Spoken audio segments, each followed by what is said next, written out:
Hello and welcome to my latest video. This time I'm going to be painting Reikenor the Grimhailer from Games Workshop. He's part of the Nighthaunt army, which is basically ghosts. You can see him on the screen there. I've actually converted him a little bit by removing his wings and green stuffing that in, basically just because I preferred it that way on the model. I found the wings cut the model in half a bit and hid a lot of the detail. So for this video, we're just going to be looking at the horse and mainly the red colouring and a bit of the blue glow in the recesses and things like that. So here you can see I've removed the rider and you can see a little bit underneath. Now fortunately I hadn't painted this side of the model in preparation because I wasn't entirely sure how I was going to go about painting the whole model, so I decided to paint all of one side first, and then once I was fairly happy with how it looks, I can then record how to paint on the second side. So what you can see on this side is basically a quick bit of airbrush work. I started with a black primer and I just gave it a quick spray of Mephiston red, and it's a very quick spray as well, so what you'll find is when it dries on there it's very, very dark because the first paint that I'm using here is now also Mephiston red, and what you should see is that it looks much brighter when you apply it, so even though it's the same colour, you can still use it to paint over the top and bring out some of the details. And those details that I'm picking out are the ribs. They are moulded on to the model, but there's so this section has the skin over the top of the ribs, but because it's obviously an emaciated, rotting type dead horse thing, you can still see the ribs underneath the skin, but also there are holes where you can actually see the ribs showing through. Now I'm painting this as like a monstrous ghostly model. Obviously you don't see many red horses with blue glowing stuff coming out of them, so what is basically going to be a custom colour scheme rather than to look realistic. Or indeed to look like one of the Games Workshop ones. So like I said, I'm just using Mephiston red and picking out the ribs for a start. Now for this video I'm just going to be mainly focusing on the central area of the horse. There are going to be later videos. I'm going to cover the whole of this side, so you're not going to miss out on anything, so don't worry about that. Obviously you can see as well that there are the holes, as I mentioned, where you can see the actual ribs showing through. And what I'm doing is just painting the lower edge, so it's like the light catching these edges, just to give them a bit of definition. And it's quite important as well to note exactly where I'm applying the Mephiston red on the ribs that are underneath the skin. So painting the skin covered ribs sections. It's not painting it all the way down to the bottom, covering the whole of the rib. It's just mainly focusing on the most prominent curve, about 2/3 of the way up, and then kind of fading it out as you go down, because what's going to happen is later on I'm going to put a blue glow in between the ribs at the bottom and at the top as well. You'll see how it works when I get there, but it just means that you don't want to take the red too close to those sections, because on no part of this model do I really want the red and blue to actually be touching. I always want kind of like a small faded dark section, possibly black, possibly Incubus darkness, sorry. Just to separate the two colours out. Sorry for the pause there, I got distracted by a notification. So this section here is actually a part where I had to green stuff it to fill in the gap where the wings would attach. It's a little bit roughly green sculpted. I probably should have taken longer on it, but I was quite eager to get to painting the model when I did it. And my theory was that I would just paint over it nicely enough that it would look alright. But really, if you're going to do the same thing and you're going to green stuff it, just spend a little bit more time to make it nice and smooth, and probably a bit concave as well, so it matches the hips at the back of the horse.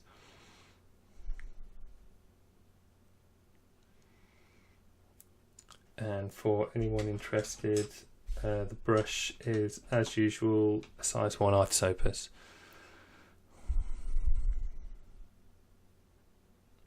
So now I've moved on to, well, I'm actually using Wild Rider Red here. So there's 3 reds and also Fire Dragon Bright in the top left. There's 4 between orange and red paints up there, which are Mephiston Red, Evil Sunz Scarlet, Wild Rider Red, and Fire Dragon Bright. So basically, what I'm doing is using those 4 colours and creating a gradual transition, slowly narrowing the band of colour, especially on the ribs. So that section where I talked about 2/3 of the way up on that curve of the ribs, that will eventually go all the way up to Fire Dragon Bright as the highest point. You will also notice on the wet palette that I've got some kind of what looks like a yellowy bone colour, which is again ice yellow. Anyone that's watched the video with the other Nighthaunt chain ghast, I think that's what they're called, the ghost anyway, the red ghost that I painted previously. They're the same colours. It's just that because this is a character model, I'm spending a bit more time on him and just doing him, adding more details and things like that, just to make it more interesting. So, like it's going to have the blue glow going around the ribs and things, and maybe a little bit of texture on the fur of the horse, just to make him stand out as the character model that he is. So here you can see him painting in the ribs. Now on this side of the horse, it's a bit tricky because he has the barding from the armour, like the little bit of rag material going over them, so you have to paint underneath that a little bit, which makes it more tricky. On the other side, with the way that I've made it so that the rider can be detached, half the barding comes off as well. On this side I didn't do that, which was my mistake. So but anyway, to do those ribs, I basically just went straight for Fire Dragon Bright, to make them stand out as being lighter than the rest of the red on the model. Here you can see I'm glazing in some black. I'm using Abaddon black. It's watered down quite heavily, just to darken in the top and bottom of the whole ribcage section. And this will be in preparation for when I make it go blue as well. What you'll find is by glazing in with Abaddon black, it becomes a little bit satin, but don't worry, because at the end I'll be varnishing it down to a very strong matte, so none of the shine will show through.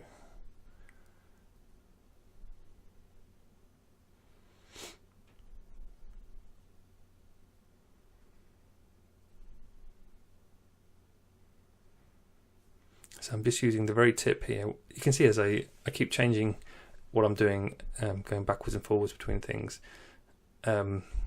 just as I'm waiting for sections to dry. So like the quick glaze in those recess sections above and below on the ribs, it just allowed me to quickly move backwards and forwards between doing these things. So you can see here for the highlights on the ribs, I've pulled it quite far down. It's still just Mephiston red at the bottom, and I'm using a very light touch. You see me sometimes flick the brush on it.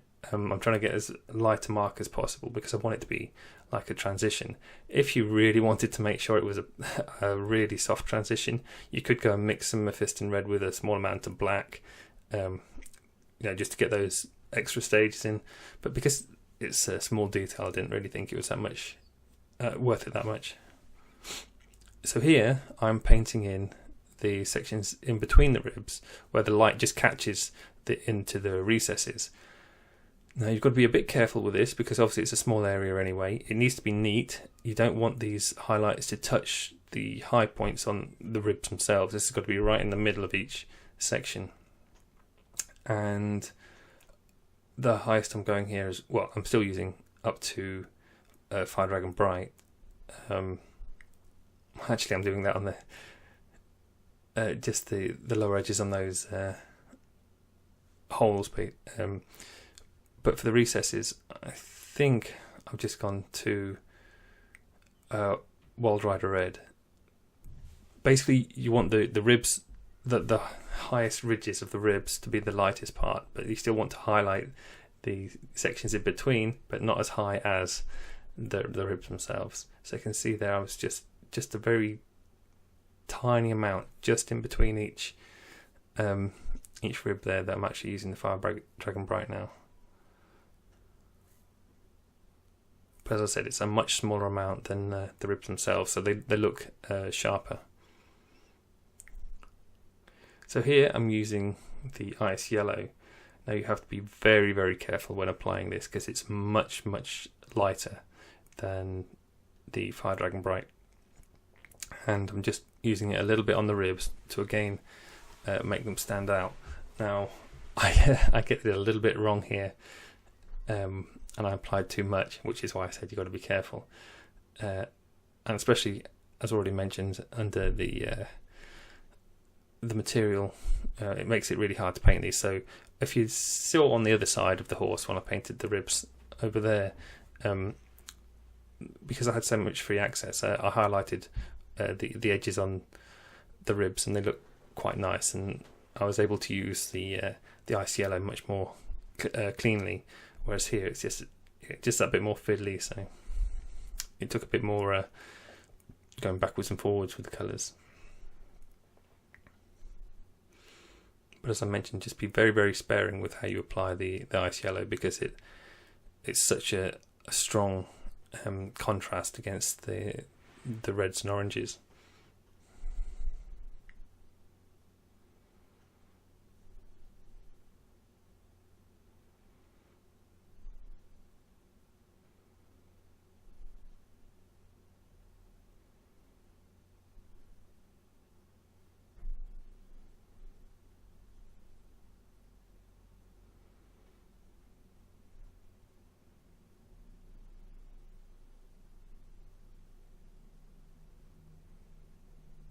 So here you can see again I'm going back to the ribs just to keep tweaking them to try and just make them look reasonable.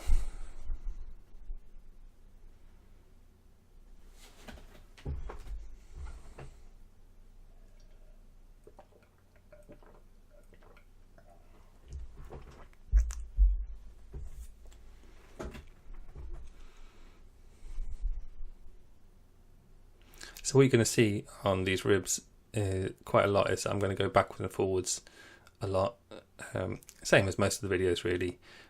I don't tend to have a very specific process of, say, doing layers, glazes and things like that. I'll constantly be doing a bit of layer work, a bit of texture work, glazing, back more layers, and just because it's more important that the model looks correct and interesting rather than following a process. So here I'm just using what colour was it? It was Sotek green to quickly paint in the connecting bit of whatever it is, ectoplasm, or like ghostly green blue, because it gives a nice contrast against the dark red, and it'll be highlighted up higher. So I'm actually going to paint this small section of ectoplasm as the bright blue colours that you can see on the rest of the horse.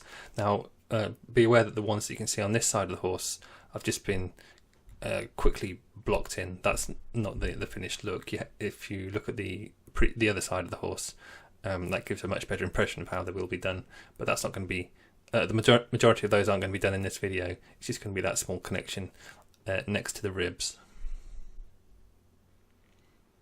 But I thought it would be a nice idea just to show it in this video as well while I'm doing the ribs, because it'll show how that contrast works.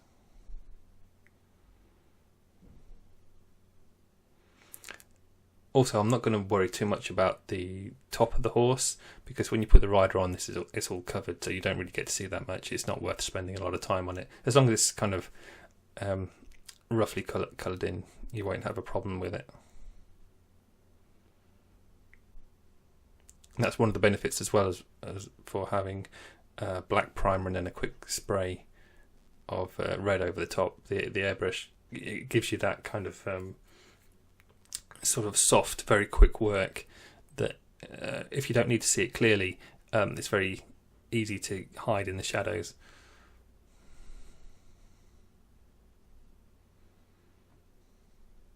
So again, going back to the Mephiston red, just to emphasise the details on the horse.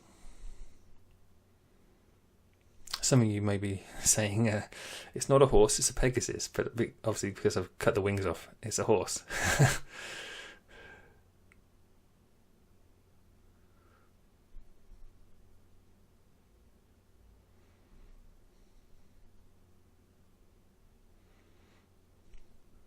So every now and then I have to keep flicking the model over just so that I've got some reference to try and make it match.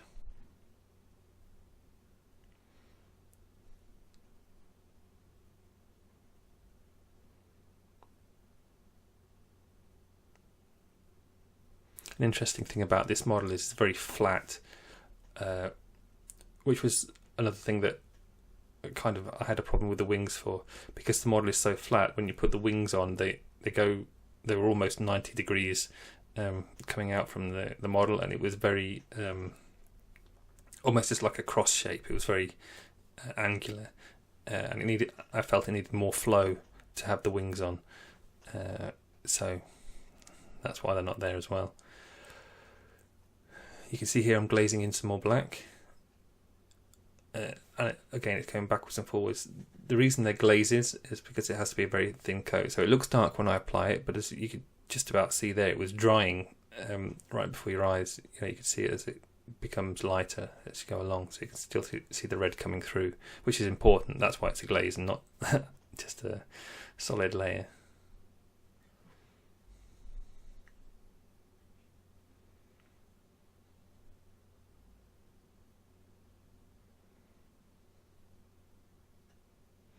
Unfortunately, you can't quite see the well that I've got at the side with the paint on, but I wanted to get a close-up view of the horse, obviously, so you can see the brushwork.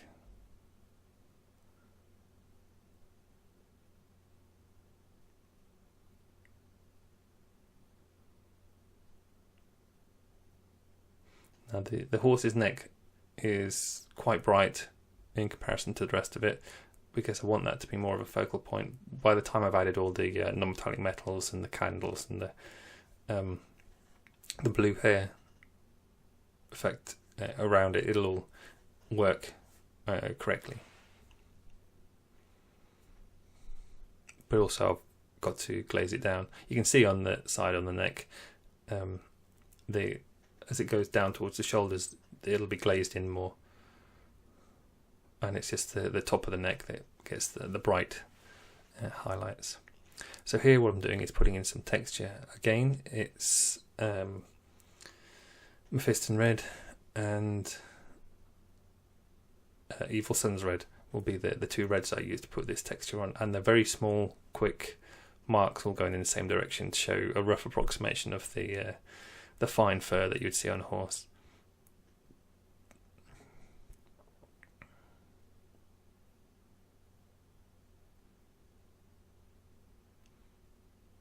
No, I haven't done it all over as well. I was a little bit unsure about applying it really, putting these texture marks on, because obviously being very emaciated and things like that, I wasn't sure if there'd be any fur left on it.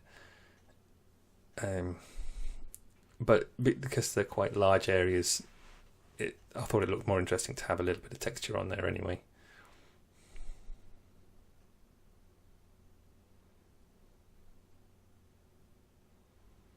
Assuming as I haven't finished the model yet, I'm not completely decided on how I'm going to push forward with the fur. I might actually spend a little bit of time and just cover the whole model in very fine fur, and if I do that, I will do another video on the fur specifically.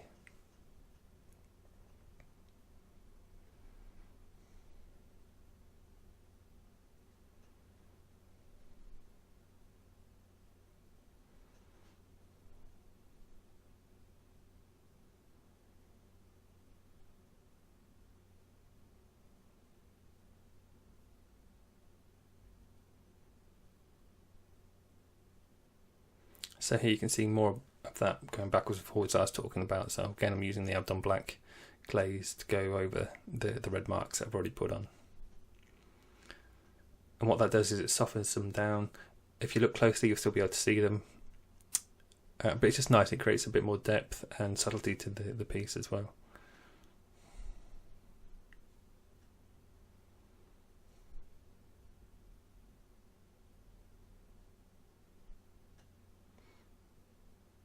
You might have noticed there was a small black mark where I'd been a bit careless with one of the glaze strokes. It'd gone over the red highlight, but it's not a big issue to just rub that out.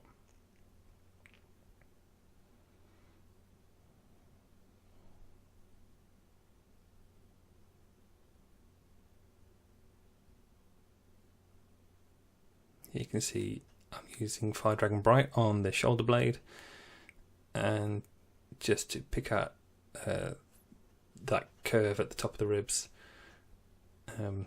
If you look, the highlights are actually very small, because these light points, I just want to be, they attract the eye. The majority of the model is actually very dark, and it only works with the highlights by keeping most of it dark and having these really bright points on it.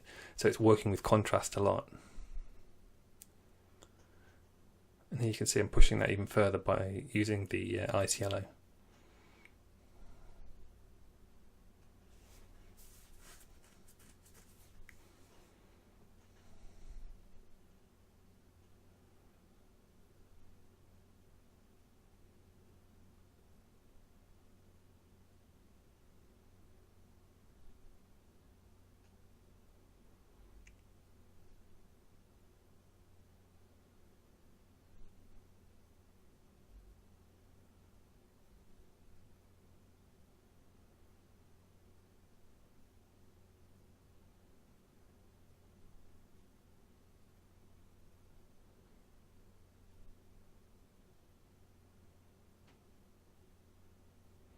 So here you can see I'm going back to the neck of the horse and using Evil Sunz Scarlet at the moment, just to start the transitions on the neck and make it a stronger red.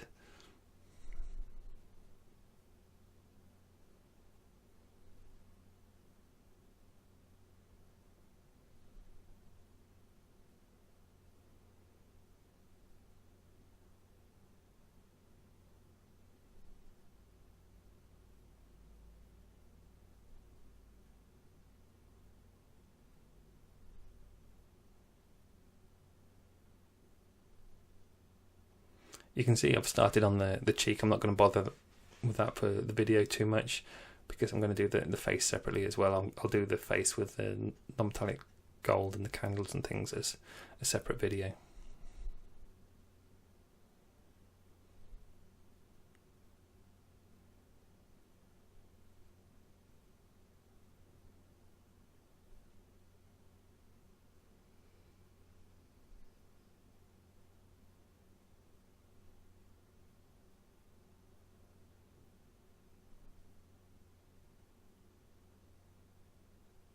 So now on to Wild Rider Red, just picking out the details. You can see how orange the Wild Rider Red really is, just with the contrast next to the other two reds. So what I'm doing here is painting on as the fur effect. That's why I'm doing it, the continual strokes in the same direction very quickly.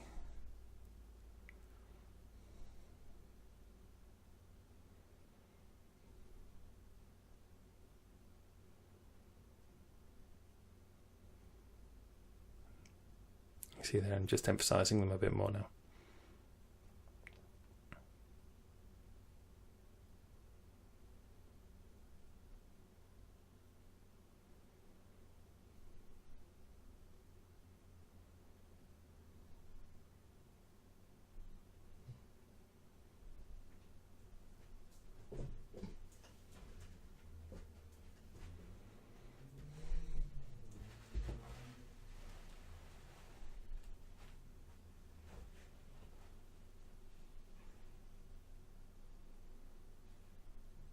What you can see here is how I'm kind of using the fur effect and as to put texture down, and as a transition, so that the neck is still higher, more highly highlighted at the very top towards the head, and then getting darker as it goes down. Again, that'll be glazed over as well, so it'll go darker.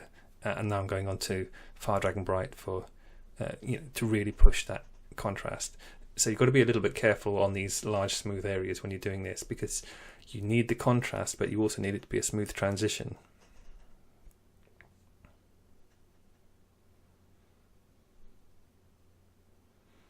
And generally, it's easy to get a smooth transition with the glazing. So what I mean is, it's easier to darken it down. It's it's probably easier to make sure that you've got that nice blend going in using the red paints, as long as you apply it carefully, and then you can make it darker and knock it all back with glazing afterwards. So it's more important to get that transition than it is to to try and force yourself into just getting the transition in a small area.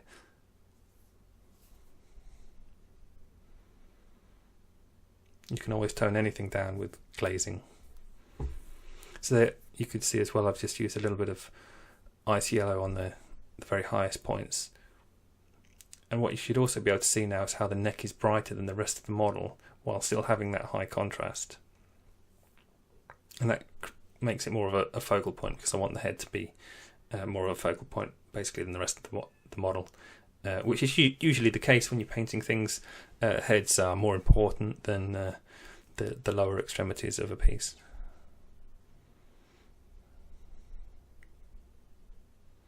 So now we're going on to the blue glow. This is where you could go very wrong. Now you have a little bit of leeway because you're going to be applying it as a glaze rather than painting on opaque colours, but you still have to be a little bit careful. It's really important that you don't just paint all of the dark areas blue. You're focusing on the very darkest recessed areas, because you don't want to go over any red at all if you can help it. It's so generally all over the model you want it to look like red, black, blue next to each other. As soon as the red starts touching the blue, then it's kind of, you lose that the high levels of contrast, and it just won't work properly anymore.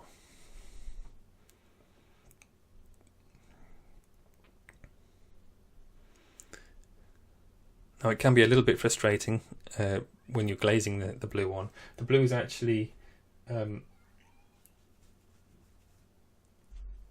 it's I think it's Temple Guard blue actually, but there's going to be glazes of Sotek green and Temple Guard blue and Incubui darkness. Now they all have that kind of sort of bluey green feel to them, some more than others. Obviously the Incubui darkness is more along the green, and obviously Sotek green, the clue's in the name, it is more green as well, but they're still very blue orientated, and what that does is, so just having that little bit of green in there makes it work nicely with the red as well, and it kind of stops the hard lines of the blue being next to the red. It kind of softens the transition. And then what will also happen is, because on the wet palette you can see that I have the Sotek green, Temple Guard blue, and then a bit of white added to Temple Guard blue. So those are in the top right hand colour of the top right hand corner of the wet palette. Those are the three blues there. Well, Sotek green is green, but as I said, the blue green.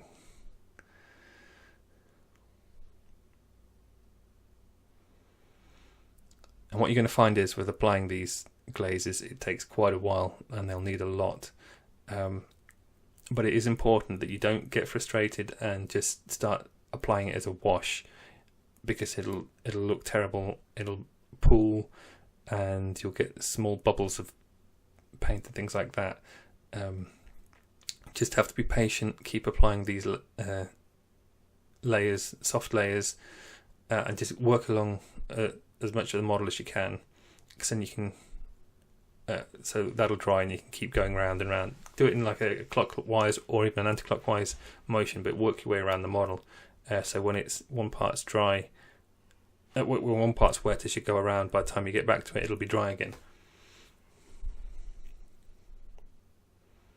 And also, it's really important to remember that this is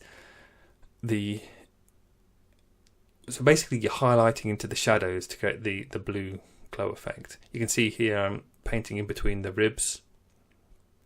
Now at the moment, as I'm applying it, it's just making it look darker, and the reason for that is because it's wet paint as it goes on, and you're applying it over black.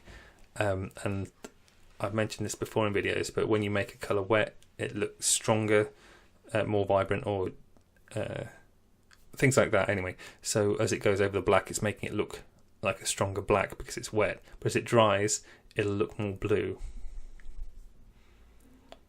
You should just be able to about see in the video now how the colours are starting to come through.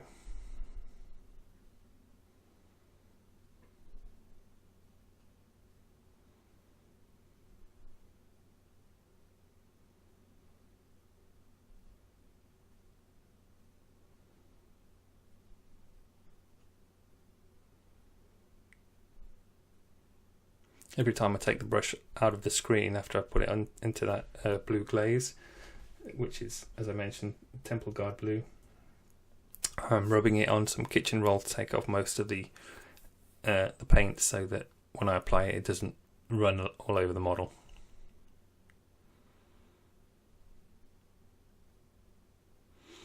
And just to reiterate again, don't paint over the red, just paint into the shadows.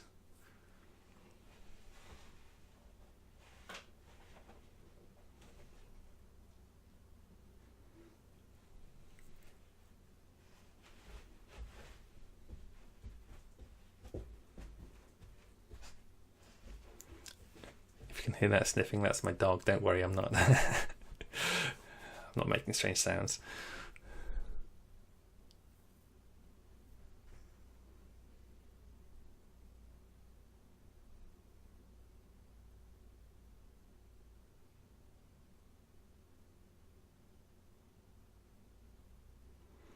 So you can see what I was talking about when I mean it's a slow process, and it'd be very easy to get frustrated with doing the layers and not seeing immediate results, but you have to persevere with it and just keep applying those layers. It's nice in a way though, because it means that you're not going to go incredibly wrong by applying the paint. You might go a little bit over the red or whatever, but just doing it once isn't going to make a massive difference. It's only if you do it 10 times in a row and then you're like, well, that was a mistake. But that was a continual mistake that you kept doing, so you'll have no one to blame but yourself.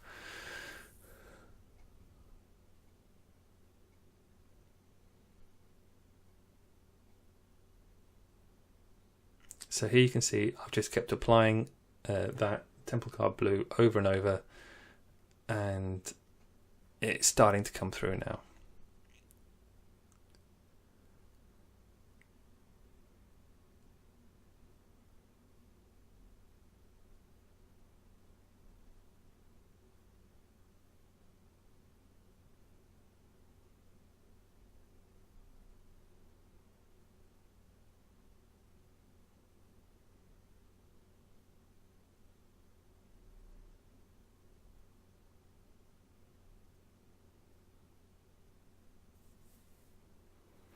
What you're actually seeing now is I'm using the blues on the wet palette, so these are much stronger colours because obviously they're not glazes. So I'm just picking out that little bit of ectoplasm next to the rib cage there. So as I mentioned as well, you get that contrast nicely against the red.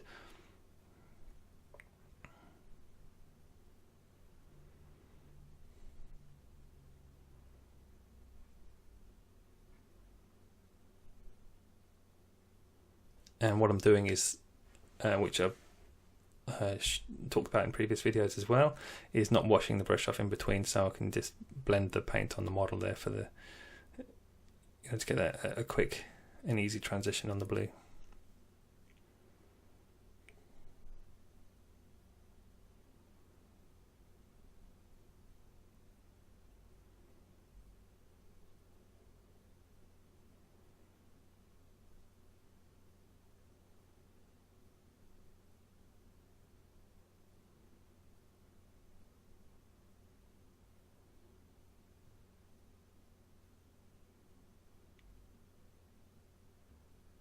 Now unfortunately I do have some other paints on my well palette there that you can't quite see, but I mean I've already mentioned them. It's Incubui Darkness and Sotek Green, as well as the Temple Guard Blue, and that just allows me just to get some darker transitions in there where I think maybe the blue's a bit too close to the red.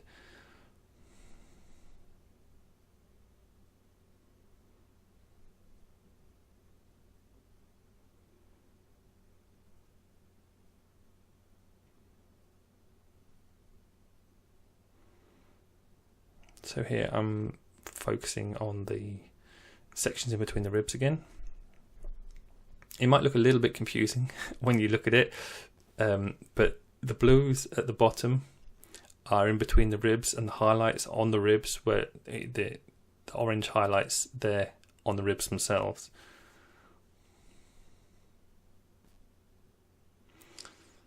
So there's a closer look at the other side again without the rider on, and you can see how that strong blue highlights make it pop out.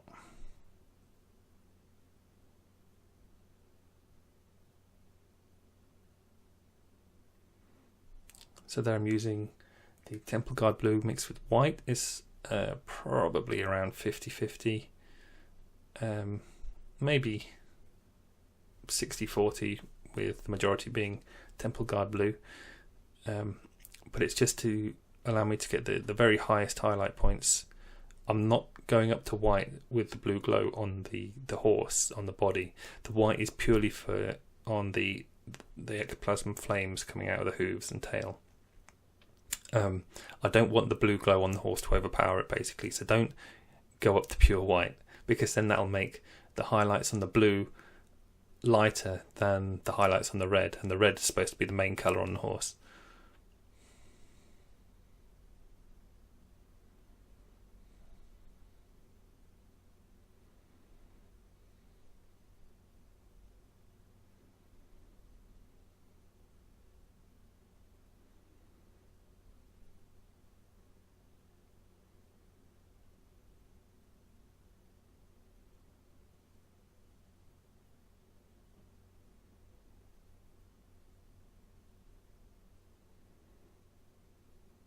Excuse my hair getting in the shot again.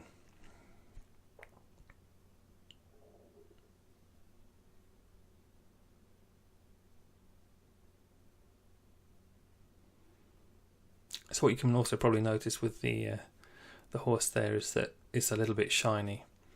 So here it is put back together again, and that's as far as I'm going to go in this video for that stage. But you can just see how nice adding that the blue glow next to the strong red with some of those glazes. It just makes everything pop out nicely with a really high contrast. And here's a shot of the model, and I've actually given it a coat of AK Interactive Ultra Matte Varnish, so it just takes away all that shine and it lets the colours show through properly. But anyway, that's the end of the video, and I hope you enjoyed it. Thank you very much for watching.